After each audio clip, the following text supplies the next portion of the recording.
শনিবার ৬ ঘন্টা বিদ্যুৎ থাকবে না যেসব এলাকায়। বিকল্প সোর্স লাইন নির্মাণ কাজের জন্য শনিবার ২৭ সেপ্টেম্বর ৬ ঘন্টা বিদ্যুৎ সরবরাহ বন্ধ থাকবে। এদিন সকাল ৬টা থেকে দুপুর ১২টা পর্যন্ত বিদ্যুৎ সরবরাহ বন্ধ রাখার সিদ্ধান্ত হয়েছে বলে বৃহস্পতিবার বাংলাদেশ বিদ্যুৎ উন্নয়ন বোর্ড সিলেটের বিক্রয় ও বিতরণ বিভাগ ১ থেকে পাঠানো এক বিজ্ঞপ্তিতে জানানো হয়েছে।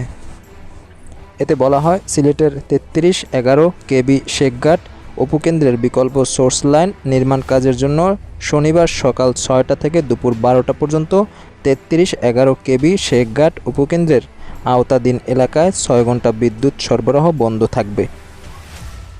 ফলে এ সময় শেখঘাট উপকেন্দ্রের অধীন পুলিশ লাইনসহ ভাতালিয়া, লালাদিঘির পাড় ও নবাব রোড ফিডারের আওতাধীন পশ্চিম শেখঘাট, নবীন আবাসিক এলাকা, ভাঙ্গাটিকর, লালাদিঘির পাড়, ইগুলাল রোড, কুয়ারপাড়, লামা বাজার, বিলপাড়, শেখঘাট সরকারি কলোনি এলাকায় বিদ্যুৎ সরবরাহ বন্ধ থাকবে।